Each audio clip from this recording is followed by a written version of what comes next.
Not exactly proud of this one. I engaged in some gamemanship to steal a match. Welcome to Still Plays. This is Grand Arena, second match, second week, season 71. We're going to hack a lot of this footage together. This was between last night and about 20 minutes before the end of Grand Arena. There's a lot of police activity going on outside my apartment last night, so I was starting and stopping the record and muting the microphone to try and deal with the sirens, and I kind of messed up the record because of it. I don't even know if I captured full battles, and so I'm going to be recording over the audio and just seeing what we get out of this. So keep that in mind with some of the Frankenstein nature of this video. We lost the first round match. Not a surprise. He was arguably the strongest account in the bracket. Really, what surprises me the most is that I ever thought I had a chance. I thought that maybe my defense was going to hold a little bit, make things a little bit competitive, because this guy wasn't full clearing all that consistently and put a lot down on defense. But really, my fatal flaw was I had revised my defense prior to the match per that video I put out looking at the best defenses right now, and I put too much on defense. I didn't save enough for offense and I got stuck, and that might happen again today, because despite losing, I might have an even harder match. This guy is within that discussion with my last round opponent to being the strongest accounts in the bracket. You can see them side by side here. Mini Bedrock today, and Daywalker was the round one opponent. Similar in GP, but Mini Bedrock is actually bigger. Got 421 Zetas, Bedrock has more.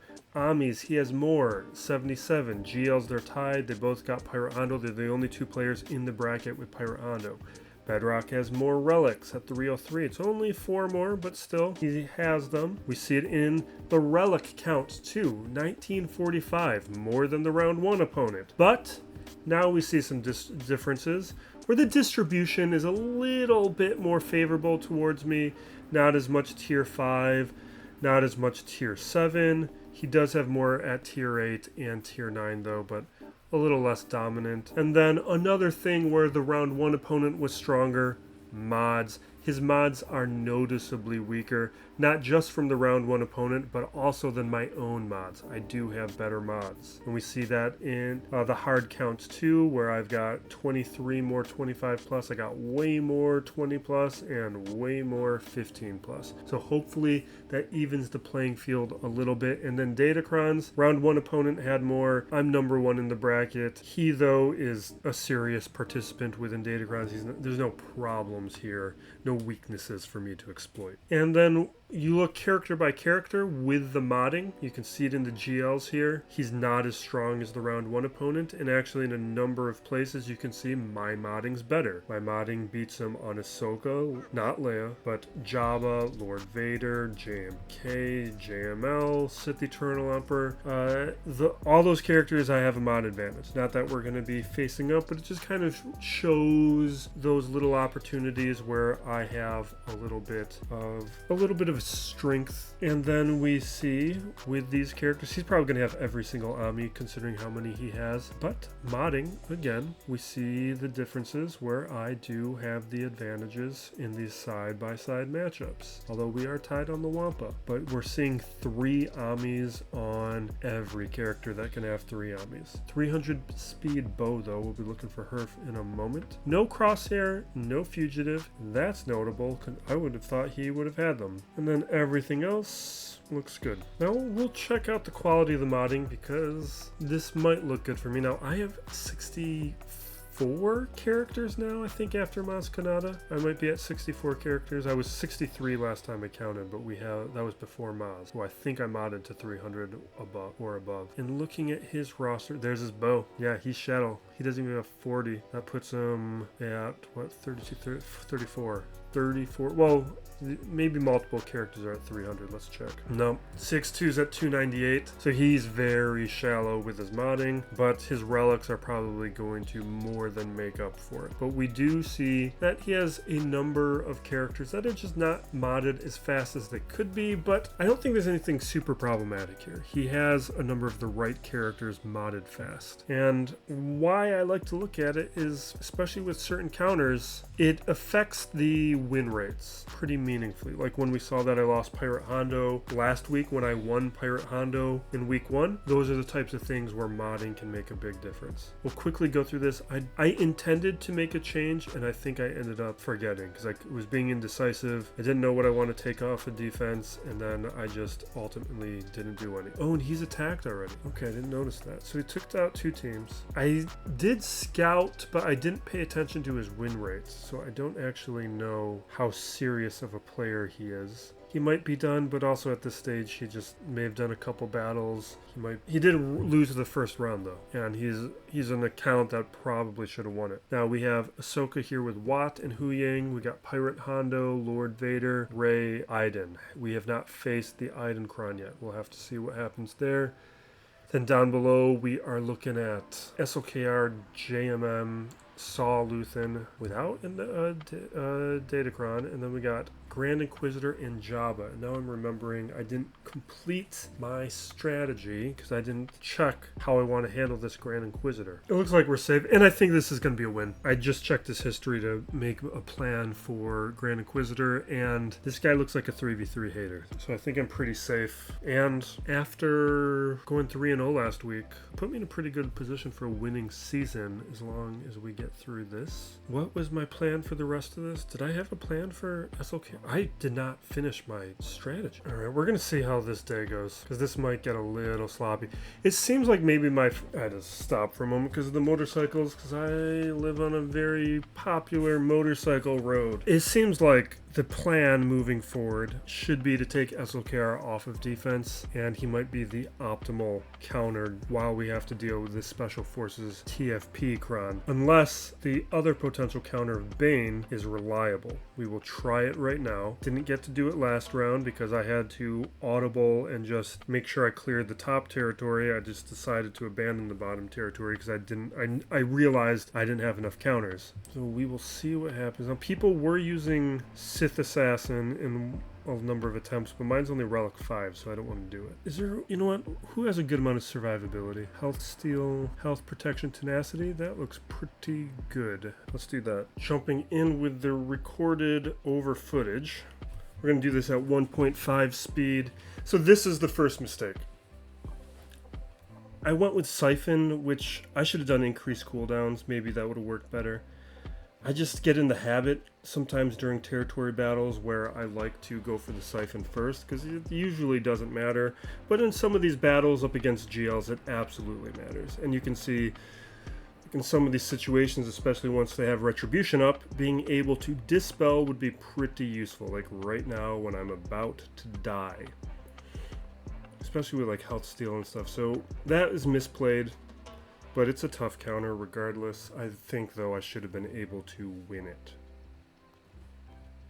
Now, next up, I tried to go back into this battle and bring in JML to see if I can make any progress. Because from the data, it does okay. I mean, I'm not looking at Datacron, so I don't know how the Datacrons will affect this counter. But I also don't have an intended plan for JML, so I decided to go with it regardless. But with the quality of this opponent, this match was always going to be a rough one. Now, here, we do make a decent amount of progress. I don't have a lot of choices, so I'm bringing in the assist to get rid of the damage immunity. I'm attacking Officer just to pull off that damage immunity. And now I'm just working on trying to weaken SLKR, but we can stun, get a little bit of control.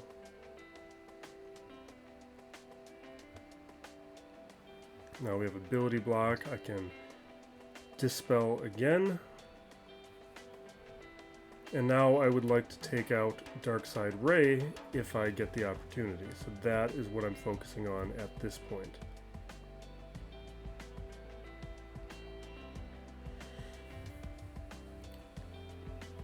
But this does help set me up for the future for potential ways to handle this Cron if similar things happen to this match. Either if Bane doesn't work, or if I want to keep SLKR in defense, because SLKR would be a good option for offense.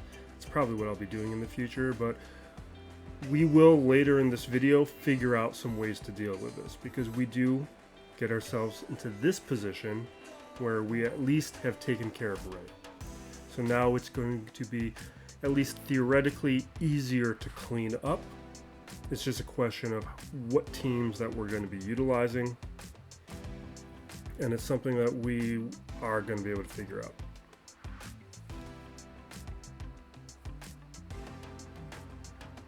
Now, do I do much more in this? I think I finished this battle, and then I'm almost... I've got another string of footage to get into.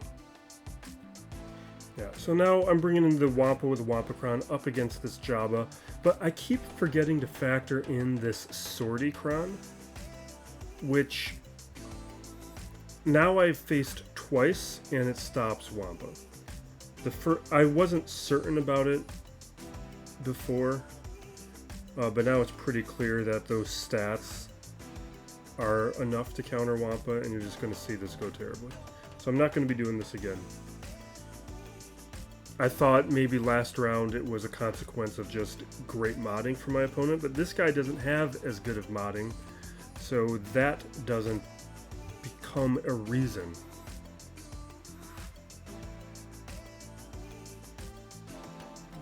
From here, I'm shifting over to the top territory. There's some more straightforward teams, but there's also the issue of Pirate Hondo, which I'm concerned about. But we're going now with your standard bow Rebel Cron counter. This is something that I'm going to miss once this Cron expires, because it's going to raise a lot of strategic difficulties once we're going to have to rely on something else to handle Lord Vader with. Because this is just so nice and convenient. Now, you could still two-shot Lord Vader with bow without the Cron, because before the Rebel Cron thing was either discovered or active, I used bow to two-shot Vader. Because she can't win the battle, but she can still take him out and set you up for a easy cleanup. In both 5v5 and 3v3. It's just... the dots and some of the synergies eventually become enough to take her out before you can actually win the battle.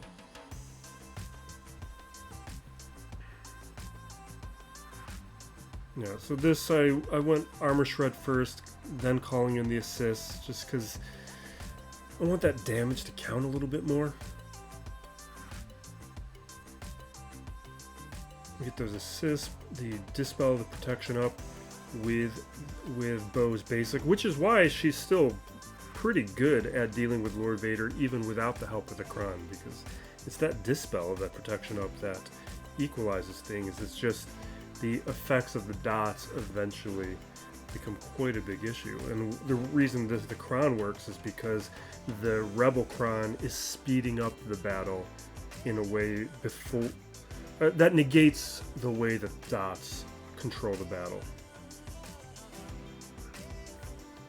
And then so here, now I want to try this unaligned force user thing. I had a theory that in my opponent's data, because when I was checking the last round opponent's history, this team was beating his Pirate Hondo, but his opponent used the Vader Cron. So I wanted to see if maybe the stats from the Vader Cron were going to be enough to win this. But now I'm thinking it's because in week 1 my opponent didn't use Hondo, and I think Hondo might make it that the Malicos Starkiller counter doesn't work great, which is pretty bad because there's not a lot of other options to dealing with Pirate Hondo right now. This is one of the best counters. Now here I'm just checking if the evade condition, because I couldn't remember if it was unavailable or not. It is unavailable, but we don't do enough damage. I'm indecisive with how to play this. I need to go back to week 1 and see how I played it, because I did win in week 1, but I'm like 99% certain Pirate Hondo wasn't in the match when I won.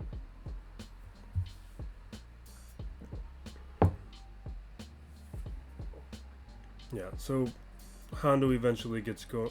I keep saying Pirate Hondo. I need to come up with different names so I don't interchange their names incorrectly. Hondo was not in the match last week. Okay. Now we got Ahsoka, we got Rebels. This is straightforward, standard, easy counter. But the issue being, it's depriving me of a Rey counter, which is a problem. And it's actually something that maybe I should have considered. Because I could have tried to do Leia up against Rey and maybe Balin here, although, no, I looked that up. With Watt and Huyang, with Huyang in particular, Balin stops winning. I think Balin went down to like 35%. Balin was winning with like Watt and Sabine or Hera or whoever, but for whatever reason, the Watt Huyang combo, Balin was doing pretty terrible. So I brought in Leia, and we just blow it up. This one's easy.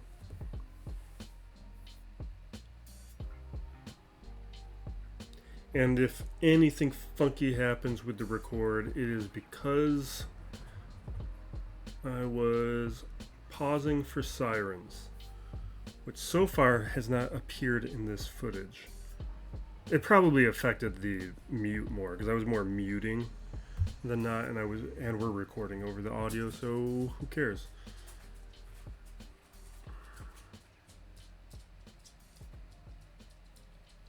Yeah, so Ahsoka goes down quick. What do we got next? I take out the easy stuff here. I've taken you out 3 times. My dog's asking to go outside, and I've taken her out 3 times already today. I think she just wants to eat grass because, like, her stomach's bothering her. Not right now. I'm recording. Come here. All right. So I was skimming the Cron here because we're gonna do something right now, and I was a little surprised by it. I did the AoE. I should have done the protection up. It doesn't matter. We were able to swap and bring everybody back, and it goes fine. But this is what I find interesting. We'll see in a moment. Had, come here. So we're going after range. Do a couple hits. Come.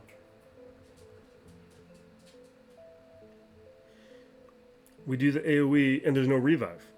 And I didn't see it in the Cron, but maybe I just skimmed it too quickly, and I should double check. But because yeah, here's me skimming. Let me see. Evaded, resisted. Yeah. I don't see anything that prevents revive, so I don't know why they didn't revive. They had the buff. No. We cut back to the morning. So pay attention here. I wish I got a shot of the board that you can't see. There's about 20 minutes left at this point. Now you can see the score. Me with 180 banners and my opponent at 181. Now, I made a couple decisions last night after some of those things went poorly, and when I knew up top with that Rey Swallow, I had no way to deal with Rey Swallow, and unlikely but possible that I could have cleaned up Hondo, because I did do that in the last match. I don't remember what I did, but I did something to get through Hondo, but I never would have got through Rey. Down below, you see the counts went up to 3 attempts onto Jabba. That is because I used Night Sisters and Afra. I was trying to avoid using JMK because I was thinking that I would probably need JMK to get through SLKR, and that I put off. And I decided to not engage with any of the other battles because strategically, I wanted to play dead. I wanted my opponent, who from their history, because I did visit their history before making these kinds of decisions, he doesn't like to play 3v3. I knew that. I knew he rarely clears boards. He usually is doing just enough to win. So I created the impression that I had given up. Came back with 20 minutes to go and then started playing. And now we figure out a couple things. Now we cut back to the morning, pay attention to the banners. This is something that I wish I would have grabbed the full board with. This is with 20 minutes left in the match. You can see that I have 180 banners and my opponent is at 181. Now, I did this because looking at his history, it was pretty clear that he does the bare minimum to win matches. So if I played dead, I would create the impression that I had given up. I also have a couple battles down here with Jabba. You can see there's 3 attempts there. There are 2 battles I didn't capture footage with where I was trying to use some cheaper counters with like Night Sisters or Afra, hoping to set myself up for an easy cleanup. Because I didn't want to use JMK, I was hoping to retain JMK for an SLKR counter, but I had some thoughts that I wanted to try to deal with SLKR differently. So we return to this with Jabba bringing in what am I talking about? We're bringing in JMK. I'm re-recording this a second time because I made another mistake at some point recording this section. There's the motorcycles I'm always talking about. So we're going with JMK to deal with Jabba. This does take a little bit longer though, because the Cron does make them that much more defensive. With all that extra defense, it just takes a bit longer to burn through some of these characters. Still play it the same way that I always do. I take out Chrysanthemum first because I want to be able to target whoever I want to target. Now we're going after Bosch. He'll taunt in a moment and we'll have to get around it, but for the moment we can attack. And we're working towards full charge so that we can easily deal with Bosch over there. Right, 83%. It'll take another probably 2 turns to get there. You can see Bosch is much more survivable. We go with the assist to charge up the ult a bit. We're at 98%. Land the healing immunity. Next turn we'll have the ult. I'm going to save that for a turn. Now we trigger the ult right here. Use the special to call in some assists. Now we drop the shred. Drop the shred. Reset the cooldown. We'll have another shred to go on Bosch next turn. I felt like we had a really great record that I didn't capture. I don't know what happened to the footage. It's off my game right now. Then we go here. Now we need to deal with Jabba, but with all that extra defense, it's going to take us a little bit of time. The only risk here is we've got to worry about the Rancor. And with that extra defense, it's probably going to take us a whole other ultimate to be able to deal with Jabba. And that is going to be the case. So for the moment, like, we reset cooldown, but I believe we are out of ultimate charge, and now we're attacking Chrysanthemum. We drop a shred over there though, just do a little bit of work. We got plenty of time to charge up the ultimate again. Drop a second shred. Charging. Get that healing immunity over there. And now we are what? 93%. So I'm getting a little worried about the Rancor at this point. It's been a while, but we trigger the ult. Drop the second shred. Now we're going to land a healing immunity onto Jabba. Don't want him recovering as much. And then Jabba has been finished off. We can auto from here. Easy stuff. So this worked out great. And at this point, we have probably secured the victory, but we want to keep going because my opponent could still show up in the next 15 minutes. This is why I didn't want to set up Jabba with Sith Eternal Emperor, why I was using higher risk things with like Afra or the Night Sisters, because I wanted to use Sith Eternal Emperor here, even though Sith Eternal Emperor easily could have set up Jabba for the cleanup. But this is a solo, and that was something that I knew I wanted to save him. We've got a little bit of protection recovery that we can make sure that we're staying survivable. We got the retribution to land some shocks. Quickly charging up the ult. Linked Deepa and Mace Windu.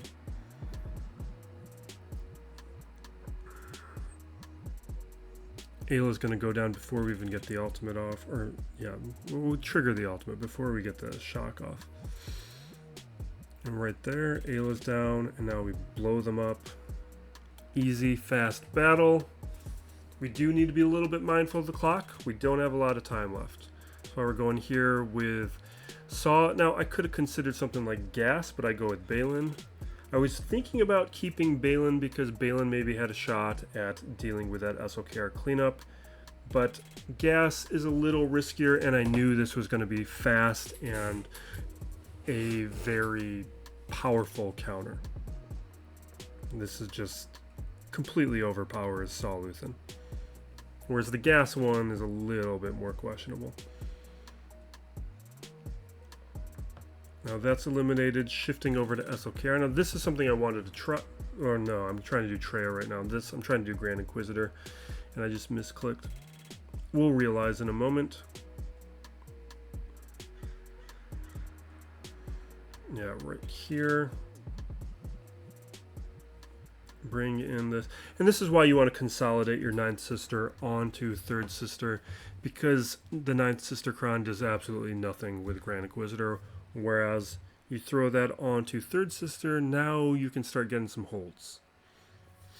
So splitting them up is just not doing enough. Increase the cooldowns. You can see all these attacks out of turn are just pulling away the health, getting us close to a situation where we can be using Savage to one-shot. See, I should have probably maybe attacked 5th brother right there.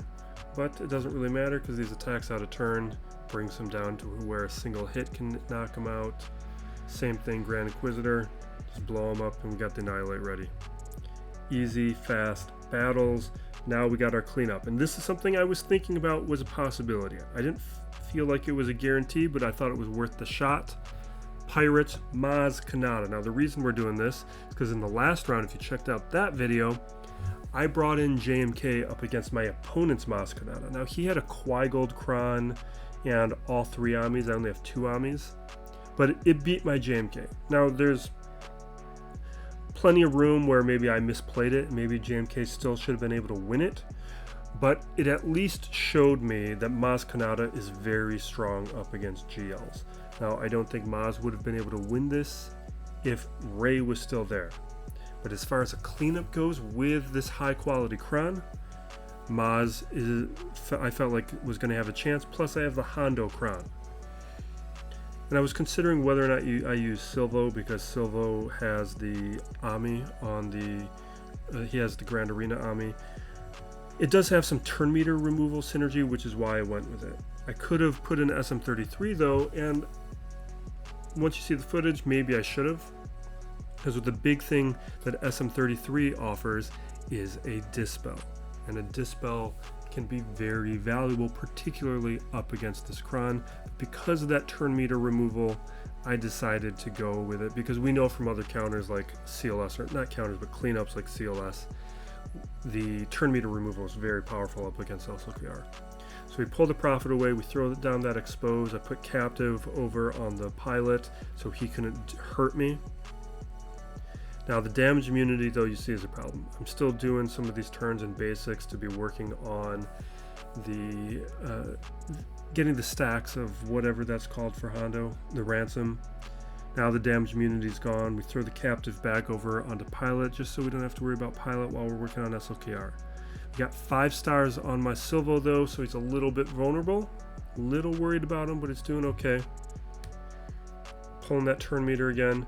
But he gets that hit off. You can see how much damage he did. At 7 stars, though, I think Silvo would be perfectly safe. And if we had a little higher stars on Maz, drop another Captive onto the Pilot. We have to go after SLKR because with the Cron is keeping Pilot alive. We're going to pull that turn meter, which is also doing some recovery because that's part of the Ami on Silvo. Now we're dealing with Pilot, but once again stuck behind this damage immunity, so we're just kind of living with it and dealing with it. And now he's gone. Great result, really happy to see that. Maybe something that we can utilize in the future. Opponent still hasn't gone, we have 6 minutes left. And we can get a few battles, and I think I get like 2 1/3 in, something like that. If we still had Aphra, I could have gone after that Finn, but I'm going to go for things that I just know are going to work well, just in case my opponent shows up, because he only has 2 battles he has to do. And he didn't drop banners like I was. So theoretically, I guess if he went through my first territory quickly, he could catch up.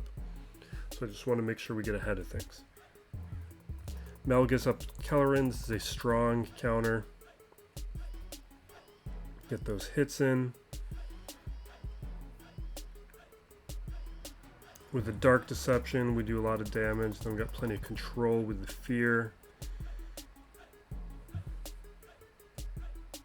More Fear to control. Try to land the shock, we don't get it. Now that AoE is possibly a mistake, because probably would have skipped the turn onto Jocasta.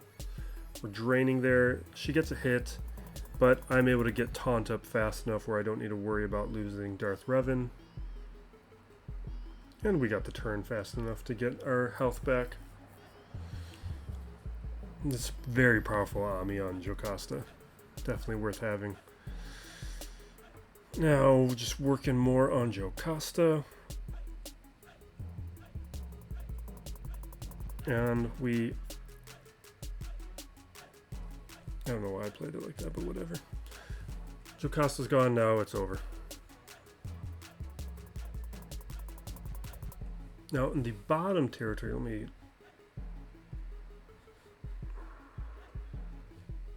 we've got Tuskens over here. And we have a strong counter with gas.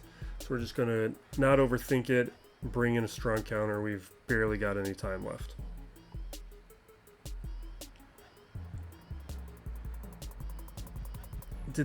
For a moment, I considered maybe some other things, but let's not overthink it. The mechanics here work great. We're going to just have gas. See this attack right here.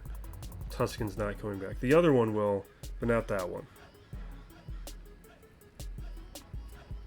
They are going to be able to do enough damage to get rid of the protection. I think right now, no, not now. There it is. So I'm probably going to go down to my knees in a moment. I don't know why I'm talking like I don't know what already happens. But we're down. Revives have stopped. Now we're going after the warrior. And it's over. Now this last thing, little interesting. Once we get rid of Chieftain. Because we have no time left. You'll see in a moment. We've got about a minute left. I guess I'm not even going to the main screen, so you're not going to see it. We have about a minute left. And I want to... Why am I going after Afra? We're not doing this. Well, I was initially going to go after Finn.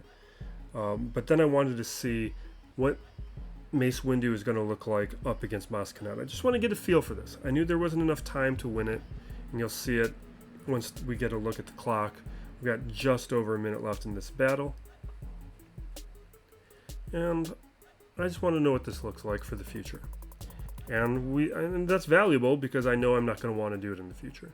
Especially had this guy had the Qui-Gold Cron, it would have been wrecking me. Because Qui-Gold has that reflect damage with the attacks out of turn, like, you know, with the Padme squads having Conquest. That's what my last round opponent had. And it would have been hurting me with all these assists. In this case, we didn't have to deal with it. You can see how it starts off well, it looks promising, but eventually what's going to happen is Maz is going to get that death mark and it's going to ruin me. And there it is. There's the death mark. We just don't have a shot here. I wonder how Melgus would do. I feel like Melgus would crush this. The fear, I think, would mess up a lot of the benefits of the speed they're gaining from the Prophet. But yeah, you can see we have secured the victory. With that guy's roster, head-to-head, I wasn't going to have a shot.